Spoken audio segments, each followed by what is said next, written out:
Assalamualaikum warahmatullahi wabarakatuh. Bersama saya Muhammad Anaki Danish bin Asahrin dalam rancangan Bruneiku Indah. Bila kita ni pejam mata mendengar Bruneiku Indah tu buat kali pertama, mungkin terbayang-bayang keindahan alam, keamanan dan suasana yang ada di negara Brunei Darussalam ni. Tetapi untuk rancangan kali ini Bruneiku Indah ni memang agak unik. Kerana apa tu?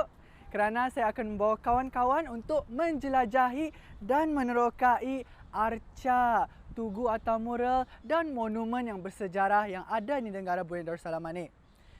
Mungkin kalau kawan-kawan melintas, anda pernah nampak, oh rupanya itu adalah tugu. Tu untuk rancangan ni mungkin kita ni dapat info-info tu insya-Allah. Okey, sebelum saya mulakan untuk menjelajahi sama kawan-kawan ni, saya akan bertanya, sehat atau tidak? Sehat. Kalau sehat baru boleh ikut sama saya. Tapi tunggu dulu. Masalahnya tadi ke mana? Belum tahu, belum ada tujuan. Sekejap. Mikir dulu. Bisa tak tani mula dari Brunei Muara kali? Teku dohong joku di sini ni. Mai tah.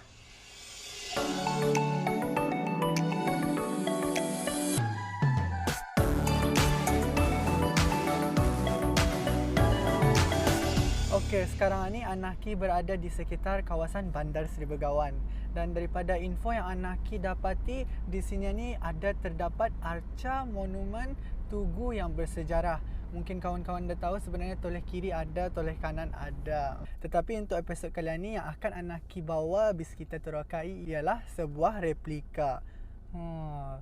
Replika ni ia berbentuk sebuah bahtera. Mungkin tertanya-tanya, apa tu Okey kawan-kawan, untuk kawan-kawan kan tahu, bahtera ni digelar sebagai mahligai. Nampaknya tadi sudah sampai. Jom kita ni turun sama-sama bagi melihat sendiri bahtera tu.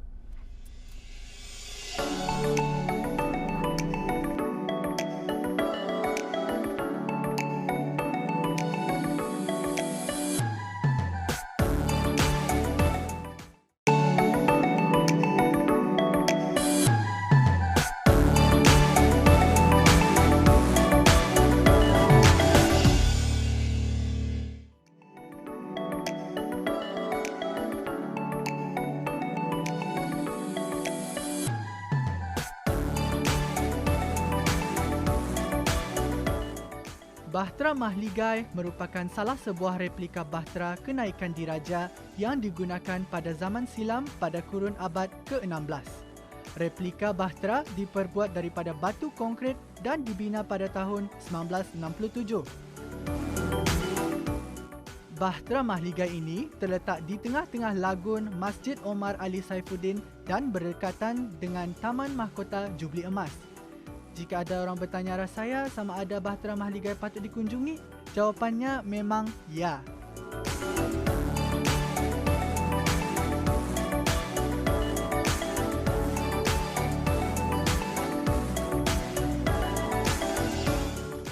Bahtera Mahligai ini telah dirasmikan oleh Duli Yang Maha Mulia Paduka Seri Sultan Hassan Al-Bolkiah Muizzaddin Wad Daulah pada malam 18 Disember 1967 Masihi bersempena dengan sambutan nuzul Al-Quran ke 1400 tahun yang berlangsung di lagun Masjid Omar Ali Saifuddin. Pembinaan Bahtera Mahligai ini menjadi sebagai kenangan kekal dan abadi bagi memperingati turunnya kitab suci Al-Quran yang ke 1400 tahun. Selain itu, Bahtera Mahligai tersebut melambangkan hasrat dan usaha pihak kerajaan untuk mengembangkan syiar agama Islam yang menjadi agama resmi negara dan menjadi salah satu sumber kepermaian bagi Bandar Seri Begawan. Di samping sebagai ristaan sejarah silam, Bahtera Mahligai ini juga pernah dijadikan sebagai sebuah tempat kekal dan astaka bagi mengadakan peraduan-peraduan yang berkaitan dengan hal ehwal agama Islam seperti membaca sajak atau pertandingan membaca ayat-ayat suci Al-Quran dalam penghujung tahun 1960-an dan awal 70-an. Kawan-kawan, kalau akan tahu, Bahtera Mahligai ni ia punya ukuran ialah 157 kaki panjangnya dan 31 lebarnya. Bila dikira-kira memang agak tinggi dan agak lebar. Kawasan yang penuh dan luas. Kalau kita akan menuju kemarian ni, ia ada penyambungnya ke sana, jambatan, sebuah jambatan yang menuju perkarangan kawasan Masjid Omar Ali Saifuddin. Ia kira link letup. Jom kita naik lagi.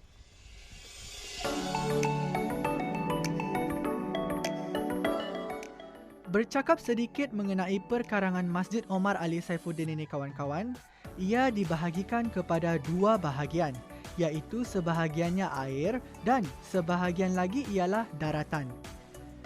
Bahagian berair inilah diletakkan Bahtera Mahligai di tengah-tengah lagun tersebut. Manakala satu lingkungan tembok panjangnya 1833 kaki dan membentuk satu kawasan lagun yang hampir mengelilingi masjid ini.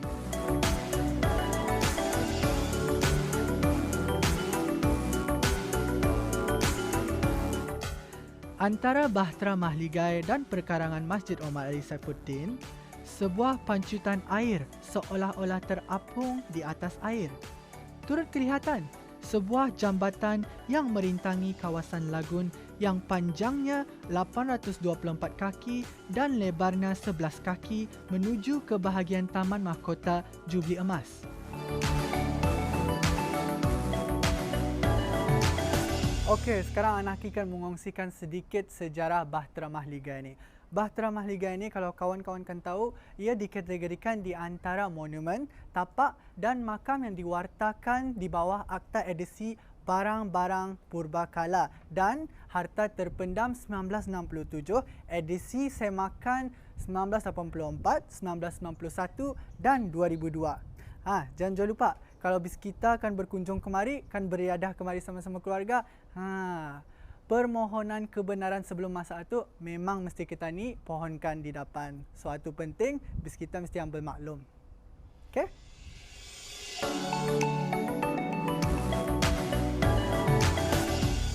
Okey kawan-kawan, seperti yang kita ni dapat lihat, Bahtera Mahligai ini ia mengandungi seni dan corak yang melambangkan keislaman dan kebrunaian. Dan Bahtera Mahligai ini juga apa yang menarik perhatian saya, melangkah saya ke depan Bahtera Mahligai ini, memang nampak satu bulatan yang tergantung yang di dalamnya ada panji-panji negara Brunei Darussalam dan di dalamnya ada kalimah-kalimah tauhid.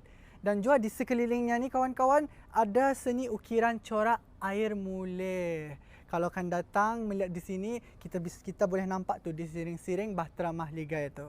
Dan juga kawan-kawan warnanya, seperti yang kawan-kawan dapat lihat, warnanya di sini konsepnya penuh dengan warna kehijauan, di mana ia melambangkan keislaman Ketani, keislaman negara Brunei Darussalam. Amatlah rugi jika jalan-jalan sekitar Bandar Seri Begawan tidak singgah ke Bahtera Mahligai ini. Jadinya, masukkan ni dalam senarai bis kita munkan singgah ke bandar. Pasal apa? Pasal Bahtera Mahligai ini merupakan antara tempat yang indah, menarik, istimewa, unik dan mempunyai nilai-nilai sejarah yang perlu diketahui.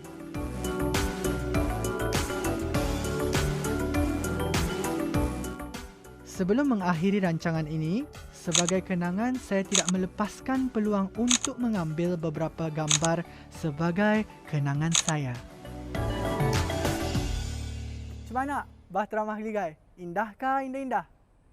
Mestilah indah kan? Alah, pejam celik. Ketani pun sudah ada di penghujung bagi rancangan Bruneiku Indah. Tapi jangan ingau, jangan sedih. Ini baru episod 1. Akan ada banyak lagi episod dan tempat yang Ketani akan terokai. Arca, monumen dan tugu atau mural yang Ketani akan kunjungi bersama-sama di episod yang akan datang. Banyak lagi tempat-tempat di Bandar Seri Begawan ini. Sampai jumpa di episod yang akan datang dan jangan lupa sentiasa mengikuti rancangan Bruneiku Indah. Jumpa lagi. Assalamualaikum warahmatullahi wabarakatuh.